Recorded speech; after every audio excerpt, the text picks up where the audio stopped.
Welcome to the deep dive. Today we're focused on a role that's kind of a fascinating mix. It's creative, it's analytical, and it is absolutely vital to an organization's bottom line. We're talking about the proposal writer.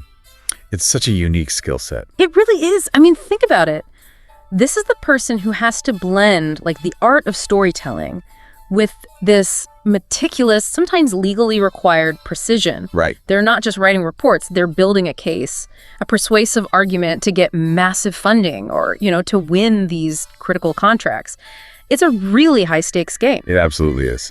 So our mission today is to cut through all the noise. We're doing a deep dive into some source material that lays out the 5 most important sort of foundational interview questions that are used to find a really excellent proposal writer. And it's not just about, can they write a nice sentence? No, not at all. This is a shortcut to understanding the strategic mindset that actually wins the business. And that strategic frame, that's everything. I mean, we are not looking for just a wordsmith. Right. Our sources, they all confirm that a winning proposal demands, deep research skills, process mastery, real adaptability, and just a huge capacity for organization. So these questions we're about to explore, they really clarify what the expectations are. They do, and they show what a top proposal writer's role really should be. They're not just writers, they are architects of opportunity for the company. Okay, let's unpack this. And let's start with, the most basic thing.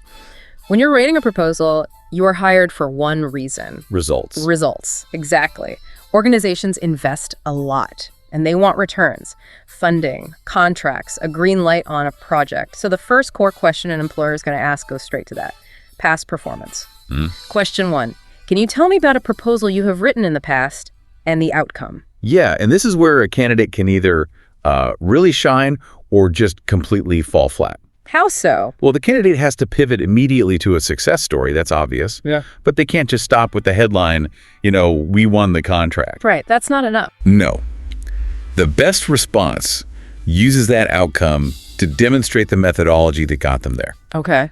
The source material gives a fantastic example. It talks about writing a proposal for a nonprofit that wanted to expand its services. And they got the funding. They got the funding, yes. Yeah. But the success wasn't just luck. So how did they detail that process? What did they point to that made the real difference? They highlighted the research, the extensive, really detailed research component. Okay, what does that mean in practice? Well, a sort of mediocre writer would just restate the nonprofit's mission statement, we need more money. Right. But the excellent writer, they conduct extensive research on the specific community, the target population. They go way beyond just the simple stats. So they're not just saying homelessness is a problem. Exactly. They're quantifying the specific increase in demand over the last 3 years. They're interviewing community leaders to get that qualitative insight. And then they weave all of that data into what the source calls a compelling proposal that highlighted the immediate demonstrable need for their expansion. Okay. So that's the key right there. That's it. It's demonstrating the method, deep research, plus the ability to translate that cold data into a persuasive human story that shows the community benefit, the real impact. You got it. They connected what the nonprofit can do with an external crisis that the funding organization wants to solve.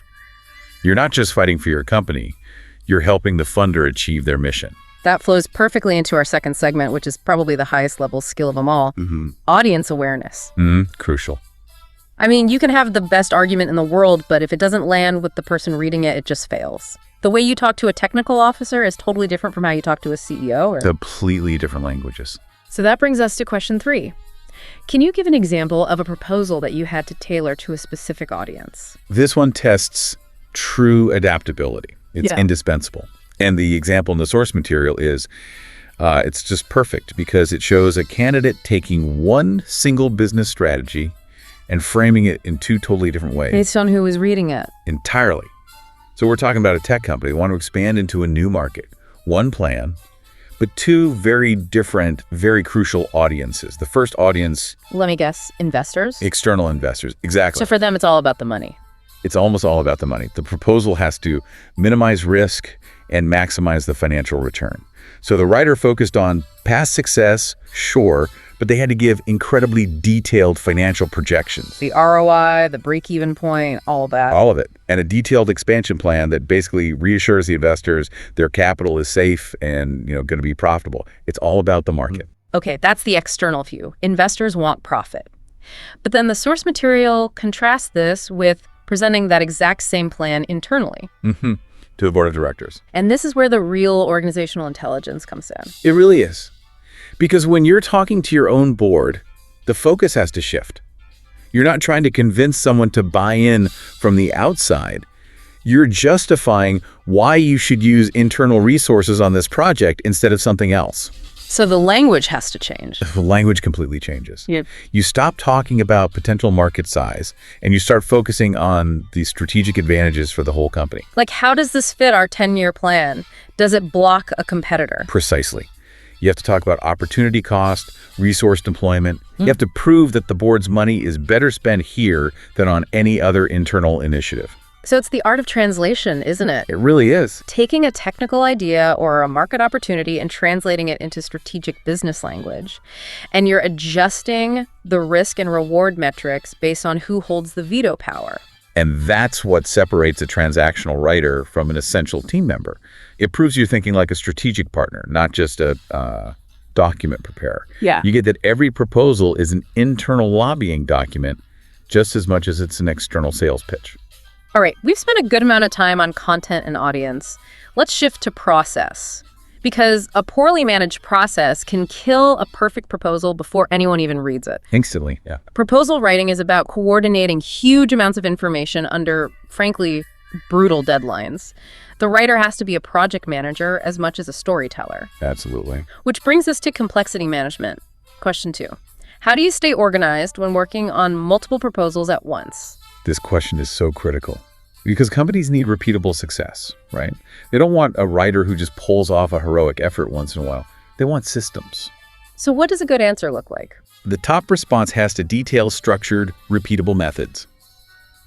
First, you've got to create detailed project timelines, granular task lists. And that doesn't just mean the final deadline. I mean micro deadlines for every single draft, every review, every sign-off. And what about the team aspect? Because that's often where things fall apart on big bids. Oh, absolutely. So the second point is using project management software. It doesn't matter if it's special proposal software or something like Asana or Jira. You need a tool to track progress and make sure all your subject matter experts, your legal team, your technical leads, they all know their deadlines. When you have 30 different people contributing, you can't just use email. No way. Technology is the only way to track it all accurately. But systems can still fail. What's the biggest risk here? What's the disaster this question is trying to help a company avoid? The biggest risk is scope creep and ultimately disqualification from submitting late. If you don't have dedicated time, and that's the third point the source makes, set aside time daily to review progress, you lose control of the schedule. And then what happens? Suddenly, the technical team misses their deadline. Legal is reviewing it the night before it's due. The whole thing gets submitted with huge errors, or even worse, it's late. Discipline just prevents that last-minute chaos that always leads to mistakes. Okay, so discipline and structure are key. But process isn't just about timelines. It's about navigating the often treacherous waters of compliance and regulations. Oh yeah, the fine print. You miss one tiny rule and the whole thing can be rejected immediately. Doesn't matter how good the content is. Which leads to question 4. How do you ensure that your proposals are compliant with regulations and guidelines? This is really a test of professionalism, of risk management, and honestly, of humility. Knowing when you need to ask for help. What do you mean by that? Well, the answer needs to detail proactive measures. First, continuous learning. You have to be regularly reviewing updates to regulations. If you're writing federal grants, for example, those rules change constantly. The writer is the first line of defense. And the second part, the humility. The second part is collaboration. Specifically, consulting with your legal and compliance teams when you need to. A good proposal writer should never try to interpret ambiguous legal language on their own. Their job is to flag the risk, not to solve the legal problem. Can you give us a concrete example of a small compliance mistake that could sink a massive proposal just to show the stakes? Oh, sure. Think about mandatory formatting. For huge contracts, the RFP, the request for proposal, will often specify page limits, font sizes, margins, even the exact order of the appendices. Super specific stuff. Incredibly specific. And if your proposal is, say, 13 pages when the limit was 12, or you forgot to include a specific certificate in Section C, it doesn't matter how brilliant your idea is, it goes straight in the trash, unread. Wow. Instant failure because of process. Yep. And that's why a professional response has to mention including specific language in the proposal that addresses compliance and commits the organization to following the rules. It's a due diligence guarantee. It shows you understand the difference between a creative writing project and a binding legal document. Exactly. It minimizes risk and shows meticulous attention to detail. Okay, so we've covered our 4 big process and competency questions.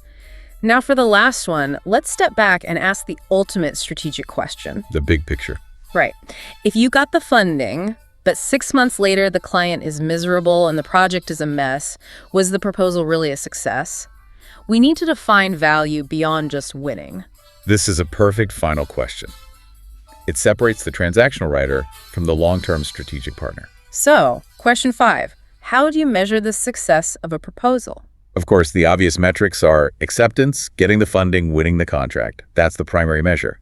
But that's only half the story. So what's the other half? A strategic writer knows that success is also a process measurement. What are some of those overlooked process factors? Well, you need to look at things like the level of engagement and buy-in you got from the client during the proposal phase.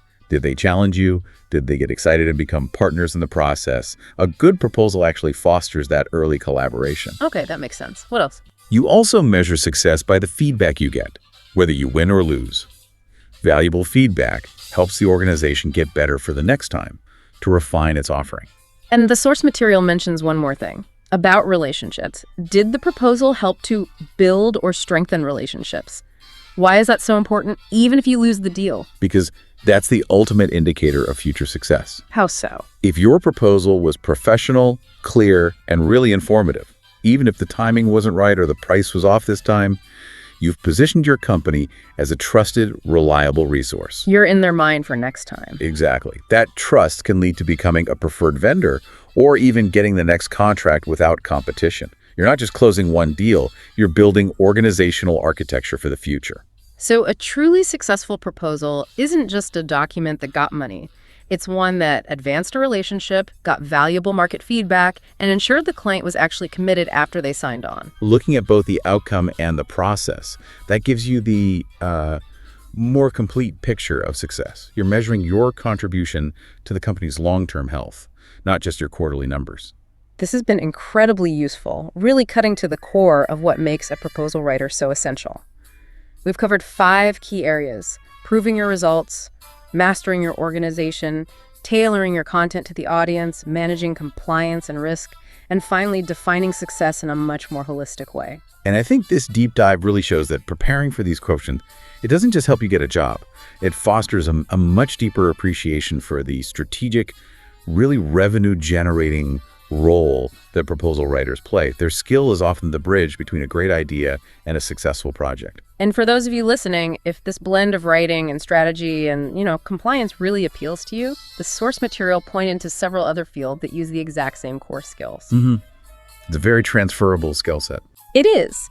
You might want to explore careers like a assembly instructions writer, a clinical writer, contracts writer, document specialist, engineering writer, or a health technical writer. All roles where clarity and precision are paramount. Exactly. The ability to translate complex information into clear, actionable, and compliant text is just a huge professional advantage in so many industries. So think about that connection, the connection between research, writing, and relationship building. How does that change the way you write or review documents in your own professional life?